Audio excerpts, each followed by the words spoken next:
सुशांत के ये शब्द, I am not in race to be number 1 because I have got no plans of living a rat's life, I am not obsessed with the future.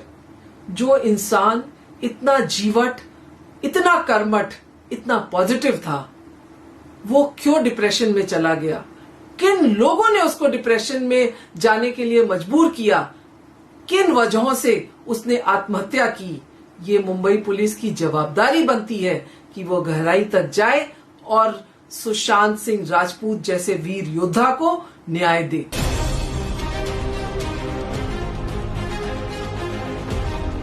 सिर्फ बॉलीवुड ही नहीं बल्कि पूरा देश सदमे में है सुशांत सिंह राजपूत के सुसाइड से। सुसाइड नोट का ना होना इसको और भी रहस्यमय बना देता है। यह राज कैसे खुलेगा? सच्चाई सामने कैसे आएगी? कानून के हाथ मुजरिम तक पहुंचेंगे कि नहीं?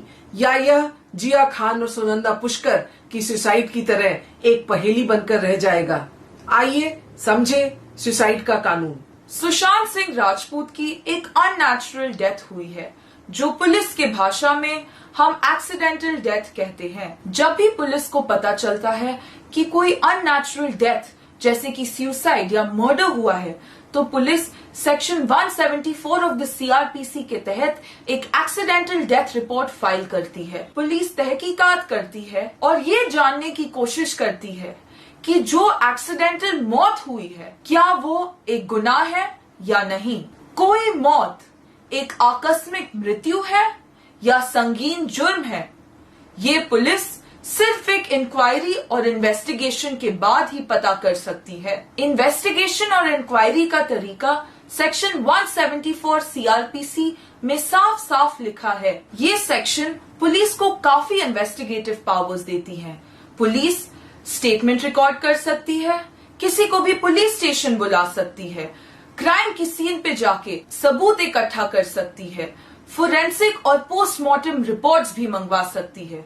इन सब के आधार पे पुलिस एनालिसिस करती है और 3 में से 1 नतीजे पे पहुंचती है। पहला, ये एक प्योर एक्सीडेंटल डेथ है जिसमें किसी का भी हाथ नहीं है। दूसरा, ये डेथ एक मर्डर है। या तीसरा, कि ये एक अबेटमेंट टू सुसाइड का केस है। इंडियन पीनल कोड का section 306 abetment to suicide explain करता है। इसका मतलब है कि अगर कोई भी व्यक्ति किसी को आत्महत्या करने के लिए मजबूर करता है या उकसाता है या इतना हैरेस करता है कि वो अपनी जान दे देता है, अगर इंक्वायरी के बाद पुलिस को पता चलता है कि जो एक्सीडेंटल डेथ थी वो एक मजबूरन आत्महत्या थी, तो पुलिस एक्सीडेंटल डेथ रिपोर्ट को एक एफआईआर यानी कि फर्स्ट इंफॉर्मेशन रिपोर्ट में कन्वर्ट करती है धारा 306 आईपीसी के तहत। आइए अब हम सुशांत सिंह राजपूत का केस कानून की परिभाषाओं में समझते हैं और देखते हैं कि क्या ये केस अबेटमेंट टू सुसाइड में बैठता है कि नहीं। 14 जून को अपने बांद्रा स्थित फ्लैट में सुशांत सिंह राजपूत ने फांसी लगा ली थी। पुलिस को सुसाइड की साइट पे डिप्रेशन की दवाइयां मिली हैं, लेकिन कोई सुसाइड नोट नहीं मिला, जो इसको रहस्यमय बना देता है। पुलिस ने अपनी रिपोर्ट में cause of death asphyxiation due to hanging लिखा है। सुशांत सिंह राजपूत के डॉक्टर का कहना है कि वो डिप्रेशन में थे और उनका 6 महीने से इलाज चल रहा था, लेकिन पिछले 1.5 महीने से उन्होंने दवा बंद कर दी थी क्योंकि वो बेटर फील कर रहे थे। अपने जीवन की आखिरी रात में सुशांत सिंह राजपूत ने 2 लोगों को फोन किया था, रिया चक्रवर्ती और महेश शेट्टी, लेकिन दोनों ने उनकी कॉल रिसीव नहीं करी किसी कारणवश। पुलिस को सुशांत सिंह राजपूत की 5 पर्सनल डायरियां भी मिली हैं।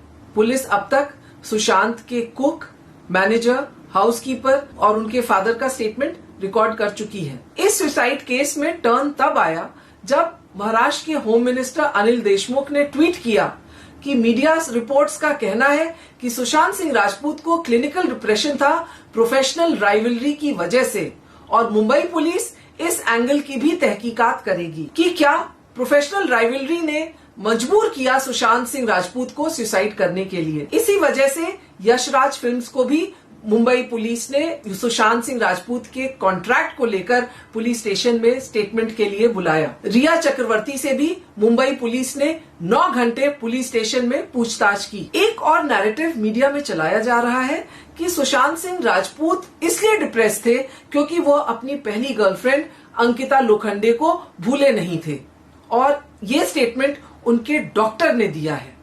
जबकि सच्चाई ये है कि डॉक्टर करसी चावड़ा ने साफ साफ कहा है कि ये फेक न्यूज है। उन्होंने इस तरह की कोई भी बात मीडिया में नहीं कही है। इस केस में प्रोफेशनल राइवलरी को ध्यान देने की जरूरत और भी ज्यादा है, क्योंकि जब नामी गिरामी बॉलीवुड के एक्टर्स, डायरेक्टर्स जैसे शेखर कपूर, कंगना रनौत, अभिनव कश्यप सब एक ही बात कह रहे थे कि सुशांत सिंह राजपूत को बॉलीवुड में साइडलाइन किया जा रहा था और सब प्रोडक्शन हाउसेस एक गैंग बनाकर उनकी फिल्म्स या तो छीन रहे थे या रिलीज नहीं होने दे रहे थे। पॉलिटिशियन संजय निरुपम ने ट्वीट किया कि सुशांत की आखिरी फिल्म छिछोरे सुपरहिट थी, लेकिन फिर भी पिछले 6 महीने में उन्होंने 7 फिल्में खोई थी। इन सब बातों से एक बात तो साफ दिखती है कि सुशांत सिंह राजपूत जो थे वो नेपोटिज्म का शिकार थे।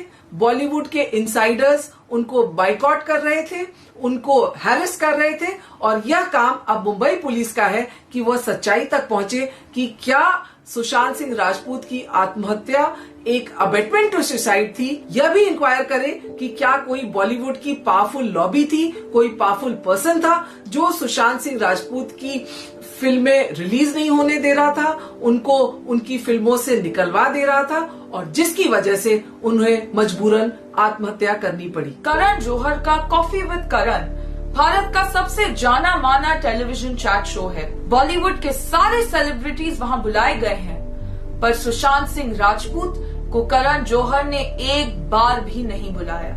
इतने सक्सेसफुल, हिट और टैलेंटेड कलाकार होने के बावजूद सुशांत सिंह राजपूत को बॉलीवुड में आउटसाइडर का दर्जा दिया गया था और उनको एक स्मॉल टाउन बॉय कहा जाता था। क्या स्मॉल टाउन से होना एक जुर्म है? क्या एक स्मॉल टाउन का व्यक्ति एक बड़े शहर के व्यक्ति से कम काबिल होता है? हमारे देश में लाखों लोग हैं जो छोटे छोटे शहरों से बॉलीवुड आते हैं अपने सपने पूरे करने के लिए। बॉलीवुड को ये भी नहीं भूलना चाहिए कि इन्हीं छोटे छोटे शहरों के लोग उनको इतना बड़ा स्टार बनाते हैं। AIEEE का rank holder, Delhi college of engineering का ग्रेजुएट और फिजिक्स ओलंपियाड का मेडल होल्डर अपनी मेरिट, अपने टैलेंट, अपने हार्ड वर्क से सुशांत सिंह राजपूत ने फिल्म इंडस्ट्री में नाम बनाया था, जगह बनाई थी और दिलों में बस गए थे पूरे हिंदुस्तान के। और जब ऐसा मेहनती, ऐसा सक्सेसफुल फिल्म एक्टर सुसाइड करता है तो देश के आंसू आना वाजिब है।